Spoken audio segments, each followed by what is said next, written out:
November, Florida voters decide whether to approve medical marijuana on a much larger scale in the state. Tonight, we're bringing you part 2 of our 5-night investigation into the cannabis controversy. We are exploring just who would benefit from medical marijuana, and tonight I introduce you to a local man who is already smoking pot to treat his pain.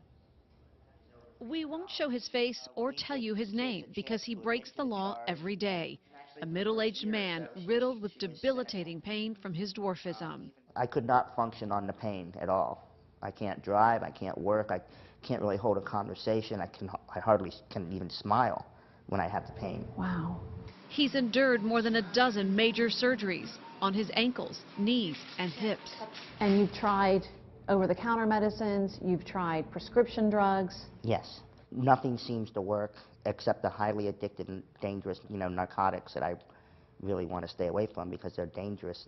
The only thing that relieves your pain is marijuana. Right. And you smoke it every day? Basically every 4 hours for the last 10 years. So you guys are feeling pretty good about November? The campaign to pass medical marijuana, United for Care, says more than 400,000 people in Florida would benefit from it. These are not drug seekers, right? These are people who have tried everything, and either the prescription drugs that they've been prescribed are not working, or they're working, but the side effects are just so horrible that they're looking for another option. And this is really, this is a lot of people's last resort. Ben Polera, how you doing? Thank you for coming in. Campaign manager Ben Polera says the campaign has spent close to $5 million to convince Floridians. People are desperate, and people are absolutely desperate, and they're willing to risk their liberty and their families and their livelihoods to give themselves a better quality of life so they can actually get through the day. Well, the truth of the matter is I think there's a better answer. Jeff Cadell is the executive director of the Palm Beach County Substance Awareness Coalition.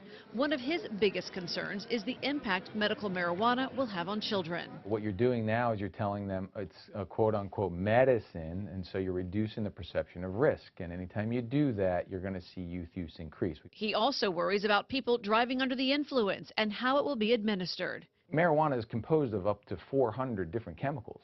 So you're not talking about some single dose, certain quantity to cure a certain ailment. We always joke like, okay, I have a back problem. How much do I smoke? What's the answer? There's no, right? There's no prescribed amount. It's just...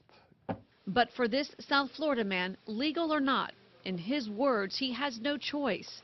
Smoking pot is the only way he can get through each day. I think it's best that we talk about it as much as possible so that everyone can see that responsible people with jobs and families are using it to function and actually prosper in their life. And he told me he does worry about the health dangers of smoking so much, but it's a risk he has to take really to be able to function every day. It's really just an amazing story that he can, 4 hours every day, and he goes to work, he's a dad, but it's the only option for him. That's funny because I actually talked to a couple of doctors. Everybody will know that's one of the problems. There's a lot of questions and research still being done on the smoking marijuana.